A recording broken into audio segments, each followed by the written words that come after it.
lost my way, stumble around all day. I try to stand up straight, but then I tumble down. Hi, and welcome to Talking with Giants. I'm your host, Scott Schilling. Glad to have you with us for another great show. Now, I like to start all these shows the exact same with my pre-event prayer. So let me start it out that way. Lord, allow the words that we share here today to positively impact 100% of the lives of the audience that are here today. Only you know who you sent here to hear this message. Allow me to do the best I can to deliver that message. Be a vehicle and of service to you. That's all I can ever control is a high intention and a low attachment. A high intention of imparting something good to each and every one of you that's watching this. And a low attachment as to what that might be. Quite frankly, you're going to get a lot of nuggets out here. Got a great friend with me today. Michelle Prince had her entire life change in 1989 when she first met her mentor, Zig Ziglar, one of mine as well. In 1994, her dream came true and she started her sales career for the Ziglar organization right out of college. With that foundation of personal growth, productivity, leadership, Michelle was able to achieve extraordinary results, numerous awards, making her an in-demand sales and marketing professional. Michelle decided to take that knowledge, start her own company, fulfill her passion of motivating, inspiring, encouraging others to live phenomenal lives. Now, she does this through speaking, coaching, teaching. Went full circle, became a Ziglar motivational speaker, representing those values that the company still has today. Igniting the passion, kickstarting the career that started many years ago when she was a young girl. Michelle is more committed than ever than carrying out the legacy of Zig Ziglar going forward. Known as America's productivity coach, has also learned how to overcome procrastination, living a happier life, more abundant life, and a mom and a wife, mom to 2 sons. Michelle, welcome to the show. Thank you. I'm so happy to be here. It's great to see you again. It's so fun. You know, we were sitting here off camera or before the cameras rolled, and, you know, it's like we were talking just like we'd been here forever. Yeah. You know, I mean, it was so Well, we fun. have known each other a long time. So I know, we're it's old so friends. it's so cool. So let's get into it so it can provide them some value. We'll talk later. You know, what was it when you first met Zig that set such an impression in your mind? Well, I was 18, and it was actually my graduation gift from college. So I was not happy about this graduation gift. So I kind of met Zig initially not very excited because I did not want to be at this event. But 3 days with Zig Ziglar, learning about goal setting and personal development and all those things that you and I know are so important, it changed my life. And then to see this man of such integrity and character and humor, and I loved him. I mean, anyone who's ever met Zig Ziglar loves him. But what happened to me that weekend was I found my passion, and I was so moved by everything that I learned that weekend that I knew in that moment that I wanted to do what he was doing, not just do it, but with him someday. And at the end of the seminar, that's exactly what I told him. I said, I'm going to work for you one day. You wait and see. And it was almost 5 years to the day that I started working there at the headquarters. That's pretty amazing. What fun to have somebody set something in place that hard. So when you graduated college, then you did have the opportunity to work for the man. I did. What was that like? Oh my goodness, it was amazing, just like you would imagine. I mean, it's probably the most positive company you could ever work for. I mean, everybody there, their whole goal, just like what you're doing, Scott. I mean, the whole intention is to change people's lives. And so to be a part of that was life-changing. And I was just out of college, so I was very, very young. But then also to just to see Mr. Ziglar behind the scenes and all the different people, the family, you know, was all involved in the company, and to see, you know, the real man and how congruent he was with what he already taught and who he was on stage. He was even better behind closed doors. And so it was literally some of the best years of my life. And I learned so much, but it set the stage for who I am today. That's awesome. In a big way. You know, you know, you said the word congruent. Yes. And one of the quotes that I used from one of the mentors that I was around is, how you do anything is how you do everything. And while that wasn't Zig's quotes, and he certainly has very many, share a little bit about that congruency or the better man behind, you know, that you kind of saw behind the stage. I'll give you an example. So I was in sales for Zig, and at the time there were probably about 80 people in the company. So it was a big company. and we were all in our cubicles. And I just remember him coming over to my cubicles, and I was dating my husband at the time, so he was just my boyfriend. And he would always come over and he'd say, in his sweet little voice, Michelle, is that boy treating you well? And I mean, just he was so involved in everybody's life. And another great example, and it just still warms my heart to think about it, every Christmas morning, we'd get a phone call. Everybody in the company, the whole staff would get a phone call from Zig just saying, Merry Christmas, we're so grateful for you. We couldn't do what we do without you. From somebody in the warehouse to sales like I was to an executive, he was just so loving and caring and sincere. And yes, he did that for a living, but he didn't do it for a living, if you know what I mean. He did it to make a difference. He wanted to change people's lives. And to be a part of something like that, it's just contagious, and you see the lives being changed, and so congruent. I've never, still to this day, have met anyone so in sync with their God-given gifts and plan, what they're here to do, but also the integrity to carry it out consistently. Yeah, he was such a great role model. Yes. And when I finally got the opportunity to meet him and work with him, it doesn't take long being around. You've been around him far longer than I was, but you want to carry that legacy forward. Yes. He's one of the great ones. Yes, and everything he did was biblically based. He may not have said that, but it was all based on just, simple golden rule. Treat people the way you want to be treated, and I can't say enough about him. And the family, everyone else in the family is the same way. He just kind of carried the torch for all of us, and I see now the generation of us behind him, we want to carry that on too. It's not just motivation, it's not just training, it's life-changing messages. Yeah, I think it's really more of the, let me give you a path that works. Yes. You can be a good person. Yes. You can treat people with respect and dignity. You can do all those nice things. And still be successful. And be successful. Yeah, exactly. Yeah, no, it's awesome. I know that a part of what I am very fortunate, you as well, have the opportunity to speak at what Zig used to call the most important meeting of the week, the Monday morning devotionals at 7:30. Yes. That had to be amazing when you were actually in the facility. So when I began working for Zig, I only had one job before that, and it was 6 months in corporate America. So really, working at Ziglar was my only experience, truly. And so every morning, 7:30 a.m., like you said, it wasn't mandatory, but it was optional. But everybody went. It was devotions, and we'd have a different speaker giving their testimony and just sharing and praying to start the week off right. So when I left Ziglar and I went to other companies, I was so shocked. I'm like, oh, the other companies don't operate this way either? I mean, you can't even talk about God, let alone pray every morning or every week to start the week. So it was just, there was a prayer room in the company headquarters. So anybody, no matter what you're going through at any given time during the day, you can go in there, close the door, and pray. And it was encouraged. It was not forced in any way, but it was, I mean, what a great environment is that? Fabulous. I thought everybody operated that way, and I learned the hard way. Well, it was funny. I was at a lunch with Zig and Jean and Julie, and I actually gave Julie a copy of Talking with Giants, my first book.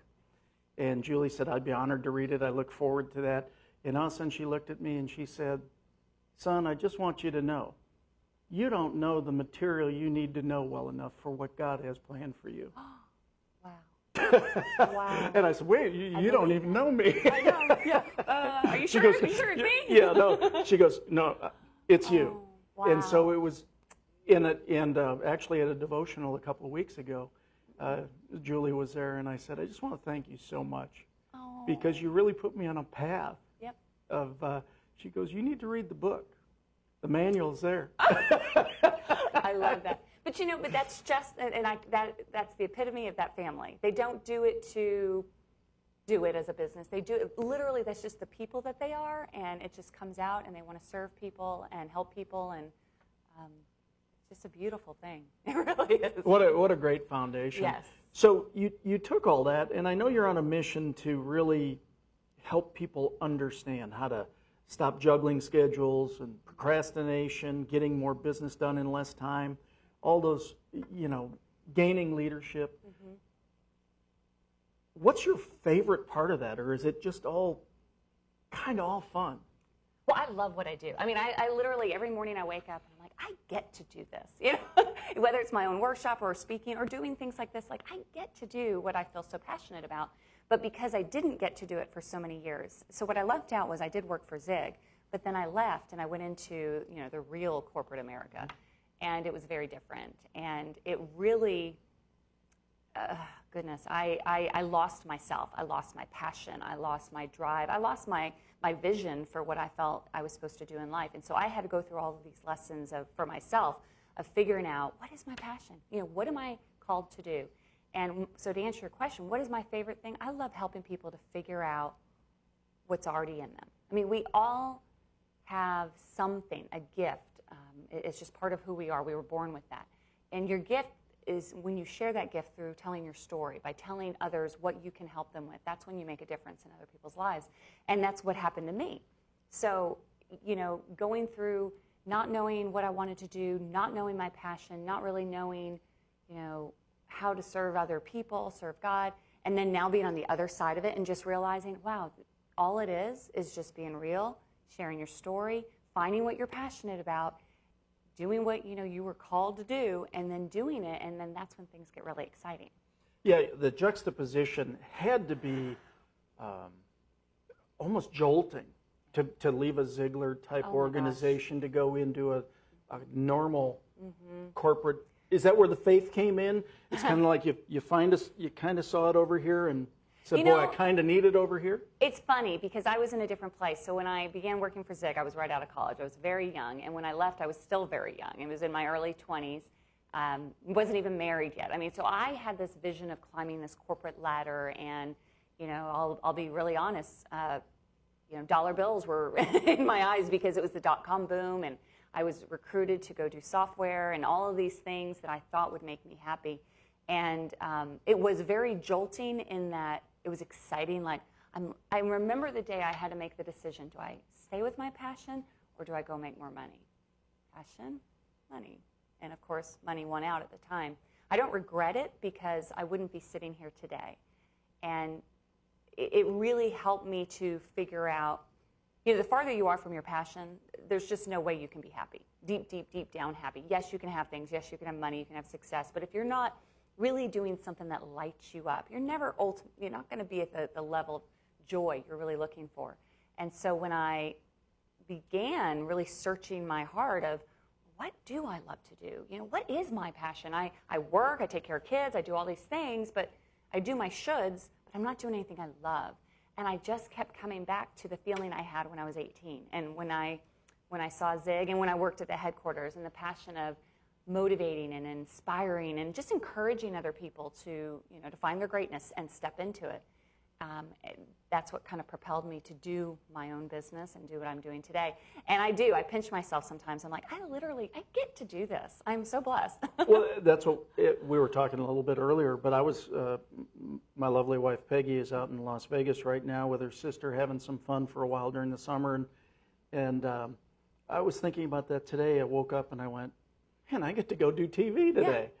This is, and encourage people. And encourage people and help people understand that you can live your dream. You can. I was so fortunate last weekend. I was at the Public Speakers Association annual convention, and they awarded me with International Collaborator of the Year. Wow.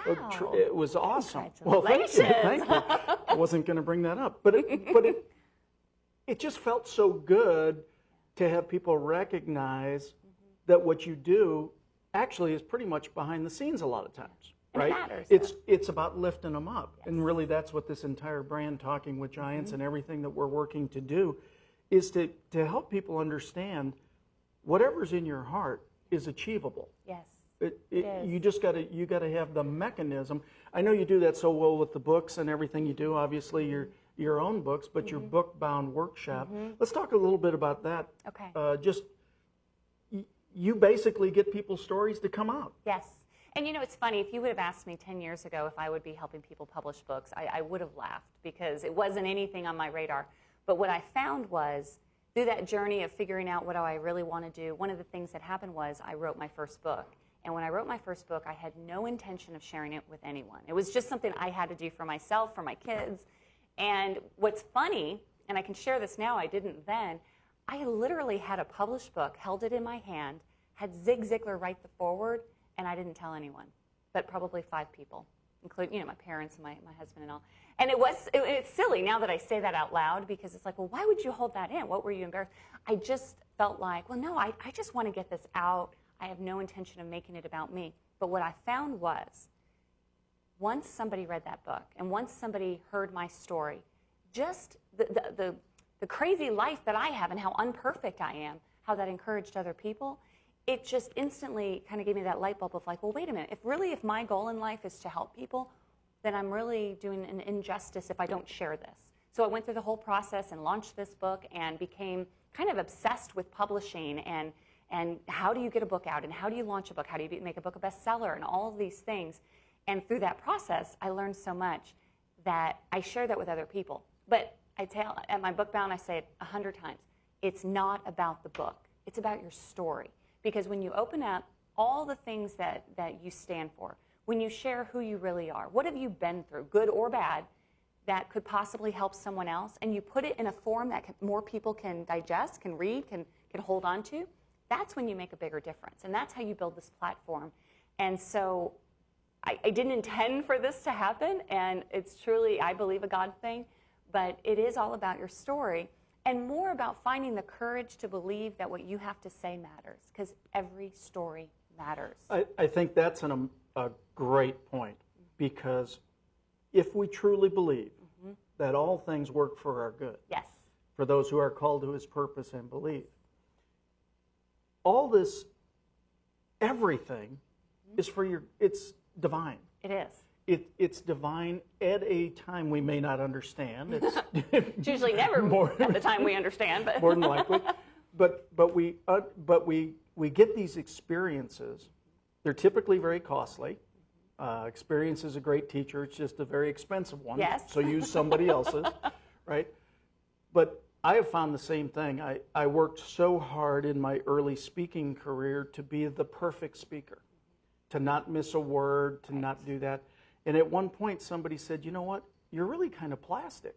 Oh, wow. And I said, what? What do you mean? I said, I'm just being accurate. I'm being proficient at my craft. And they said, you don't ever mess up. You don't ever do this. You're not real. Wow. And so so all of a sudden I really had to take a look at it. And I looked at one of my friends who tactically was not maybe the best speaker. But man, he connected with audiences like crazy. Yes. And I saw what he did and I learned it. And all of a sudden, when you add that vulnerability to it, when it's your story, when you said it, I'm certainly not perfect. Well, I'm not perfect. No. But none of us are. That's the key, I think, because nobody can relate to somebody who's perfect. So we want to hear, like, you know what? Wow, you've been through some things, you've struggled, and yet you have all of this, and it encourages people and gives them hope. And I think that's one of the reasons why Zig Ziglar was so beloved, is he didn't share stories. Yes, you knew he was successful, and yes, he talked a little bit about it, but really he talked about what he overcame.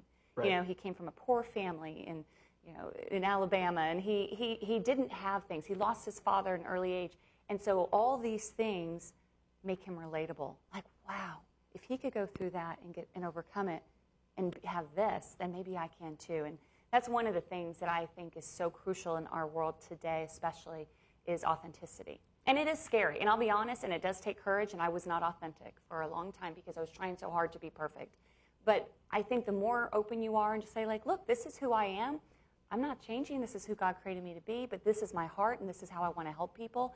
And I'm not going to be perfect, but if I can do something or say something to encourage you to do the same, I mean, if enough people do that, that's how we make a huge difference. Well, that was the original genesis of Talking with Giants. The first book was hearing Cynthia Kersey make this impassioned plea to support Habitat for Humanity, and I couldn't write her a check. Oh, wow. But I could do something. I could use them with talents, capabilities, the connections I had, the people I knew. I could do interviews. There are 21 charities tied to the book, still available. You can go pick it up because we still support 21 charities with it. But the whole design around it was understanding that generosity builds prosperity, not the other way around. We don't prosper and give. We give, then prosper. We don't give to prosper, but the natural byproduct of giving is prospering. It's faith. Yeah, well, it's giving without knowing you're going to receive. You know, it's just the way. Isn't it interesting how so many things circle back to that definition? And I talk about it a lot in my trainings. Actually, it's a definition that carries two words. It's belief in the unseen, assurance of the unknown is the definition for both fear and faith. Yep. One is believing in the positive, one is believing in the negative. Let's choose to believe in the positive. Faith is belief in the unseen, assurance of the unknown. We wouldn't be doing this show if we didn't have faith. No. Right? It's so funny you bring that up today, because just this morning I was reading Exodus, and it was about the manna, you know, for everyone in the desert, and the rule was you can only take enough for that day. You can't save any. And of course they're starving and worried that, oh my gosh, you know, what if I don't have enough tomorrow? And the whole point being like the fear is what's going to make us hold on and not step into our greatness and not do what we feel we should do. It's the faith, though, that you just have to trust that it's all part of the perfect plan. And it's not going to be easy all the time, but I don't know. The more faith you have, the more fun life gets too, though, in a way. I agree. If you think about it, because then it's like, well, you never know what's going to happen, and either way, it's going to be fine. I was saying it to Pam and Lee when I came into the station here before we shot here. I said, this is such a faith walk to have this show and to go out. The difference was coming in here and meeting them and seeing the opportunity and understanding that if all we ever help is one more person, we've done well. I remember I was at a Life Today taping with James and Betty Robeson, and Nick Vucic was the guest. Wow. And Nick said that day, he said, all I want to know is when I get to heaven, did I do good? Did I bring everybody I should? Yep. And I don't know how many that means, but if it's just one more, that's okay. Exactly. And it really sets something. Yeah, it did. It's just like, you need to talk for a second. I know. I'm a little verklempt. Yeah, but it's okay, though. But it just shows, again, authenticity. It shows who you really are. And I think that draws people in, is being real. You know, somebody watching this right now is going to be able to relate, like, wow, that's, you know, how I feel too, but I haven't had the courage to say it, or I haven't had the courage to follow through. Maybe somebody has an idea, like talking with giants, that could change the world, but but what ifs? And so your authenticity is going to inspire people. Well, thank you. I appreciate it. And all of ours, not just you. Well, I appreciate that. The point is, we've all been given such amazing potential. God has granted us such great gifts. And how much has gone to the cemetery? Yeah.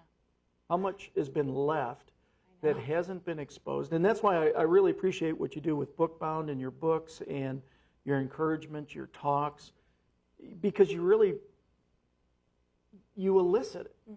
You know, we've been friends for a long time now, and I don't even know how we became friends, really. But we just met. But it doesn't really matter, yeah, it doesn't right? matter. Yeah, isn't that we the just introduced fun? Each other? Well, that's just it. Yeah. I mean, sometimes in the speaking industry, in the training industry, it's like, oh no, you know, you might be after my people.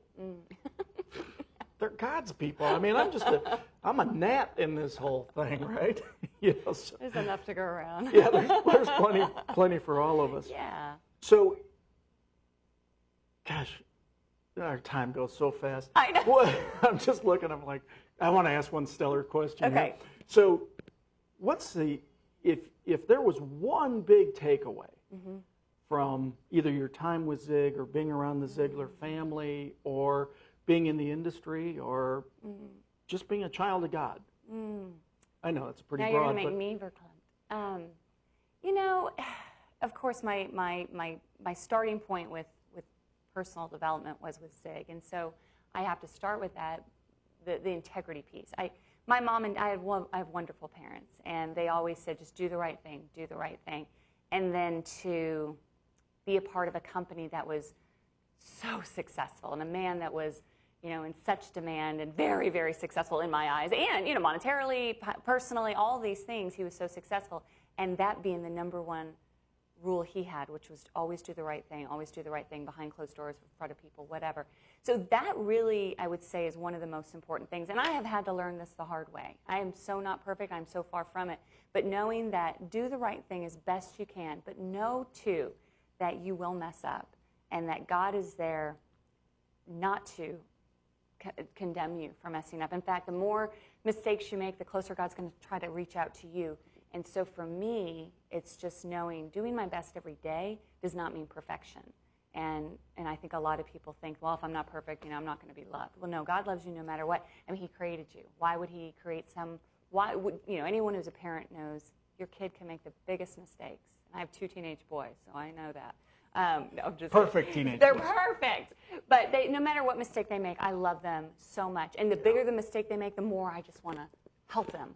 And that's how God is. What's such an interesting part of that, I mean, what I got intuitively as you were saying that, is it's all the humans that don't forgive us. Mm-hmm. But we hang ourselves on their stuff. Oh my gosh. But God forgives us all the time. Yes. Certainly not perfect by any stretch. No, either, and it's a hard thing, and I know this really well. People pleasing, we are out to please someone. And as soon as you can realize, well, who really cares that much? Get over it. Do what's right for you, what's right for your family. Do what's right, what God's calling you to do. And who cares what other people think? I used to. I don't anymore. Man, that's a great way to wrap this show up. Mm-hmm. The one thing that we learn as we go on is that all we can do is the best that we can possibly do. God's given us talents and capabilities and desires. And people talk about living in their comfort zone. I think, quite frankly, so many people are in their discomfort zone right now. They've become comfortably being uncomfortable. It's crazy. You got to get outside of it. You got to make it happen. That's why we have great guests like Michelle. Thank you for being here. Thank you for having me. Join us next Saturday. We'll be back once again talking with Giants. Hi, Scott Schilling here. A number of years ago, I met Guinness Book of World Records holder, world's fastest reader, Howard Berg. His ability to manage knowledge impressed me. With the amount of information available today and the pace with which it's coming at us, having the ability to read and remember that information is more critical every day. Howard told me that using his techniques, I could double my reading speed in just a few short hours. Initially, I wasn't sure, but if in fact Howard was right, it'd be the best $100 in couple hours I ever spent. Then Howard made an irresistible offer. Learn it first. Double your reading speed in just a few hours, or you owe me nothing. Now, how can you go wrong? The results have been amazing. I asked Howard if he would pass along that same opportunity to our TWG audience. Emphatically, Howard said yes. To learn more, simply go to twgspeedreading.com. Watch a short introductory video, sign up for the webinar that best fits your schedule, and double your reading speed in just a few hours, or you pay nothing. Now that's a deal worth looking into. twgspeedreading.com.